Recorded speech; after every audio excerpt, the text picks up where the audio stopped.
Hi everybody, this week for ANA News Kids, I'm going to be talking about Liz Truss and her chancellor, the Turkey mining accident, the Xi Jinping constitution in China, and the Russia-Ukraine war. The country of the week is Zambia, and the extra fun segment is all about Hollywood.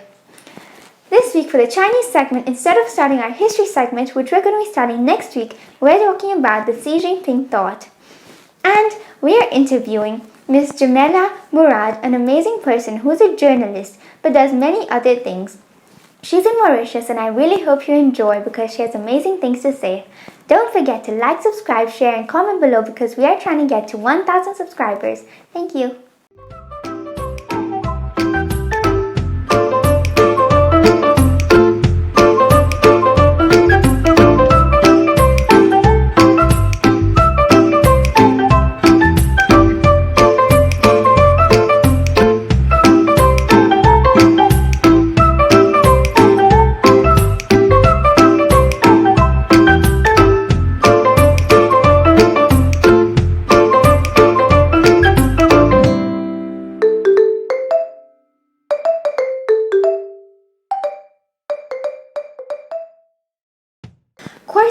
The ex-chancellor of UK was fired because of his mini budget that went wrong and that created a lot of backlash from the MPs.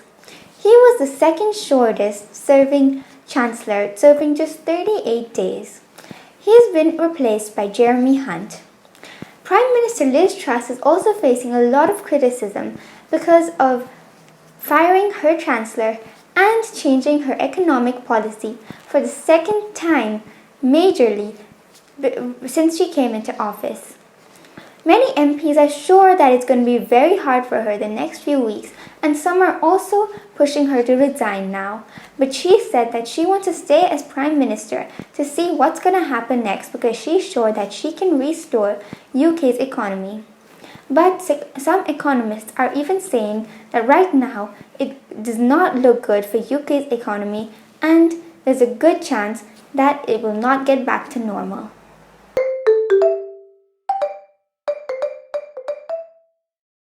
After a coal blast in Turkey, in a mine, at least 28 people have died and many people are also stuck underground. This coal blast happened around 300 meters deep, but 50 people were in the risky zone between 300 and 350 meters. Already 10 people have been rescued and saved, although they have serious injuries. There are operations right now to try and save the people who are still stuck inside. The coal mine belongs to Turkish Hard Coal Enterprises, which is the national coal mining company. But they don't really know how this accident happened and how it blew up with all these people inside. This is not Turkey's deadliest coal mining accident. Its deadliest coal mining accident happened in 2014 when more than 300 people died, and it was really terrible.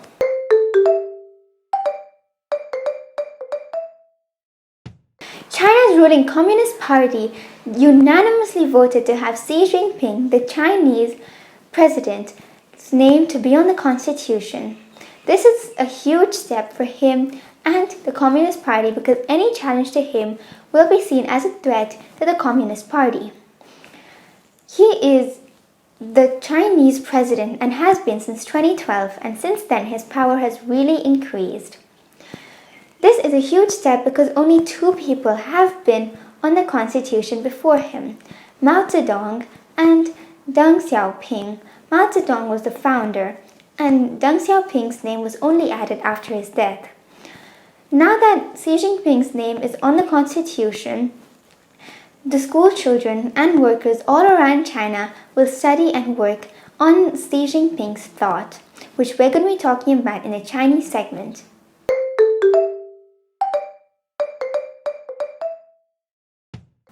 The Russian troops are now focusing their armies and troops on the eastern Donbass region.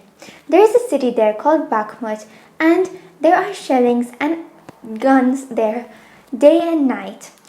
It's been going on like this for weeks and weeks, and most of the residents have already left. There are some that have stayed behind, like the older ones, and they are without food, water, and electricity. Both countries, Ukraine and Russia, have been suffering because it's been almost 8 months of this war, and it doesn't look like it's going to end very soon. Russia is facing shortages of food, and now their army has switched from an offensive army to a defensive army. There are also rumors that they are using the old 1960 tanks because the new ones, the modern ones, have been destroyed. Ukraine is facing a lot of hardships as well, but it's getting a lot of support from many countries around the world.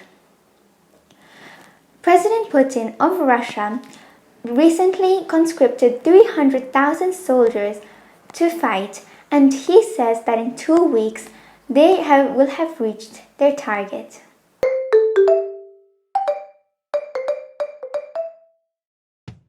So my name is Djemillah. I'm 34 years old, so a lot older than you. I'm a mom. I have a daughter, she's 8 years old, and I've been working as a news editor for radio, television, and production for the past 15 years. That's basically my day job. But on the side, I'm the president of the Ripple Association, starting from the Ripple project. So that was a project to deal with period poverty in Mauritius. So it started in 2016. So in 2021, we became a full-fledged association, a registered association, so we can keep up and continue the work. And on another side, I'm the creator of a program called Wave Makers Social Innovation Skills Lab. So that's a program where we teach people to use tools such as human-centered design. Sorry for the noise. Start that again. So we teach people to use human-centered design and to work around design thinking and apply it to their ideas, projects, and even if it's a project at school, if it's a teacher, or if it's a business person, an entrepreneur. So basically, that's what I do. And so much more, but I think I'll stick to that. Wow, that's a lot of things. That's amazing. Yeah.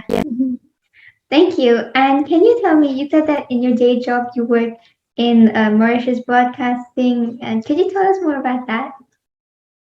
So I work at the Mauritius Broadcasting Corporation. I started working there in 2009, so that's a long time ago. I started in radio and then went to television and to production and then back to radio, to the web department. And now I'm working for radio. So I think it's almost 2 years now that I've been working exclusively for radio. I think it's a very interesting job, and I love to see young people like you trying to harness the media, because it's giving you so much insight on the world and how everything relates, and you meet so many new people in your career. It's a very interesting job, and that's why I think I got interested in the first place. I was 10 years old when I wanted to be a journalist, and I started very young. I was 18 years old when I started, so I'm amazed to see young people like you starting even younger than me, and also using tools that we didn't have back in the days when I started as a journalist. But that's a really interesting job. You meet a lot of people, a lot of different people actually. It's not only stars, and it's everyone, and you can learn, and there's a lot of learning opportunities, from everyone. Yeah. Wow, that's really amazing. Yeah. And could you tell us a bit about your journey, because you were always passionate about it, but how did you come to where you are today? I really liked writing stories and telling people stories, and I think you'll understand that by the fact that you have that channel. It's really interesting to be there as a witness of what is happening and having your say, in a sense, on how the stories are being told. And that's what I like about that job. And I really wanted to meet people, and I wanted to be audiovisual production, because I could have been writing for a paper. I love to write, or I could have been working exclusively for television. But I really enjoy having to touch, all of it. Production is different from working on the radio day to day or presenting the news bulletin. So it's so different that you get to harness a lot of skills. But I think I've always been passionate about words and telling stories. Wow, that's amazing. And how did COVID affect what you do? COVID changed the way we work, actually, as journalists, because usually you would go to some places and meet people and stuff. So, for example, during the pandemic, when there was a lockdown, so you still had to do your job as a journalist. So that's where people like you got to get a lot of platforms, because you've used YouTube, WhatsApp, and all audios and videos, and citizens themselves became sort of journalists, So working with that content, because it's not always easy to work with that content because people don't have the skills as a journalist, even if it's for recording or, the type of shots that you have. It's not always easy, but you can learn that. But it was a new skills for me to learn to work with that. And I think it opened me to a lot of new ideas also, because I've been practicing that job for a long time. It's like you think that things have to be a certain way, in a more traditional way. And yet life is unpredictable. So who would have known that we would be in lockdown? So people took that time to get new skills and learn new skills and practice a new form of journalism, and it was really interesting to see that. But it was also very challenging to witness that time. I think it was for everyone, even if you're not a journalist, but especially because you are there to, report stories, and people count on you to be telling the truth and understanding what is happening. Because you're a journalist, but you're still a person at the end of the day. Exactly. And you're still not getting a lot of answers, or your anxiety and uncertainty, just like everyone else. But you still have to be the one to understand the world and then present that to other people. That was challenging. Yeah, lots of people that count on you. Yeah. Wow, that's very true. Yeah. Wow. And what kind of work do you do on a day-to-day basis? So now that I'm working for radio production, so it means that there is 3 main news bulletins. So you have 7:30 in the morning, you have noon, and then you have 4:30 in the afternoon. So that's the main news, like the big news. That's about 12 minutes of news bulletin on radio. So you have to create content for that. So basically what I do is find news, and especially because we are at the MBC, we can't just put 2 people fighting together and call that news, Private radios can do that. We have to find more content. Usually would be around, people starting new businesses or new projects that are being done either by government or other entities, private entities. So it's a lot about education and what is happening in society. So I have to find news around that. For example, yesterday I did something on a solar boat that's operating in my boat, 100% solar powered. Wow. So that's interesting for people to know and get to learn about what is happening in that area and how that boat operates. And, does it work whole day when there's no sun? What happens? So it's all sort of questions, So that's one aspect of the job. And then there's newscasting. You just read the news just like you hear in the morning or you can see on TV. That's basically what I do for radio. But I've been doing newscasting for TV. I've been doing news reports. So it's not the same job. It's a different set of skills. But I really enjoy radio. I started as a radio journalist. I was 18, so I think I have that soft spot for radio specifically. Wow, that's really nice. Yeah, that's amazing. It's a really interesting job. And what is your advice to kids? My advice to young people like you would be my advice to myself if 20 years back, when I was 14. It would be to stay curious. And I think it served me well because, as I said, there's always learning opportunities. And as a journalist, you're always curious, But the thing is to stay curious, because when you grow up and you think that you have all the answers, I'm a grown up, I'm an adult now, I understand the world, I've seen this, I've seen that. It's easy to stop being curious, It's easy to say, okay, I got it all, I understand everything, and I'm the one being the mentor. But especially with COVID, it showed us that we don't know everything, And if you come with an open mind and say, okay, I don't know everything, I don't have all the answers, but I can learn, I can be curious, I think that's the best advice I can give someone. It will serve you for the whole life.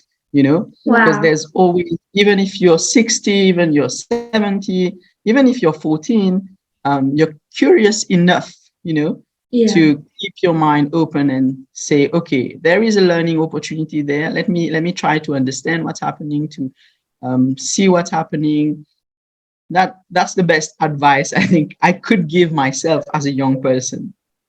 Wow, that's amazing. Wow, that's really nice. Thank you so much. And thank you so much for your time today. Yeah, it was really nice talking to you.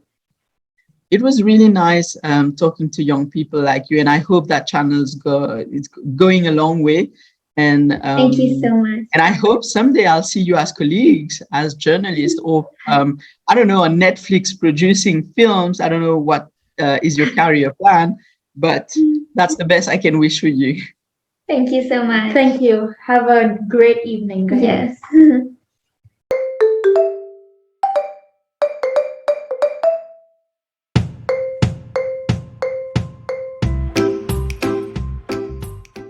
La Zambie est un pays d'Afrique. Sa capitale est Lusaka et sa population est de 18 millions d'habitants. Il abrite les Big Five de la faune. Les chutes Victoria là-bas ont une hauteur de 108 mètres. En 1921, le crâne de Broken Hill était découvert là-bas. La Zambie a été nommée d'après le quatrième plus long fleuve d'Afrique. Le lac Kiraba est le plus grand lac artificiel du monde. C'est utilisé pour l'hydroélectricité. La Zambie compte sur le cuivre, l'un de ses plus grandes exportations. Merci.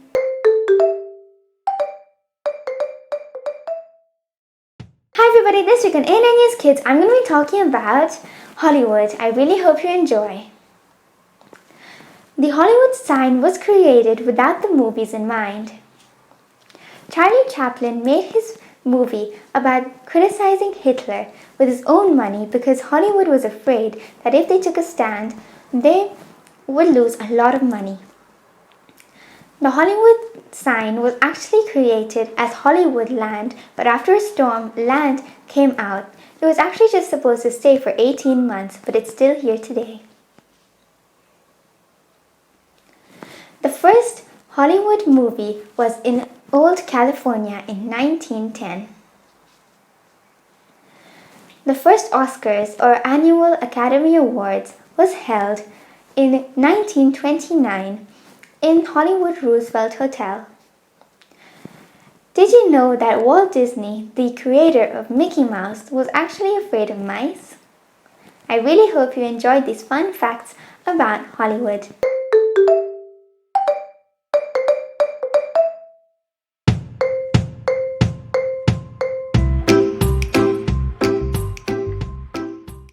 Basically, this week for the Chinese segment, instead of talking about history, we're going to be talking about Xi Jinping's thought. Next week, we're going to be starting our history segment. The Xi Jinping Thought is a set of 14 goals and ideas for China in the next few years when Xi Jinping is a Chinese president. The main goals and ambitions include ending the one-child China policy that ended when Xi Jinping was a president during his term. Another one is internationalizing China, making it more connected with the rest of the world. And that's a very important one. It also includes Hong Kong and Taiwan because China's One China policy is to make sure that China, Hong Kong, and Taiwan are not separate. They are one country. Then there's also scientific and ecological advancements. China hopes to become greener in the next few years and save the environment a lot more, but they also hope to have a lot more scientific discoveries to make China more modern. Also, the economy. The economy in China is going through one of its rough patches at the moment, and that's why they need to stabilize this economy and try to bring it up again. And the final one of the most important, is keeping China a socialist party, having the China Communist Party, the biggest party in China, with everyone on board. This one's also really important because right now the China Communist Party is the one that's ruling China, and they want to make sure that everyone is happy. Thank you.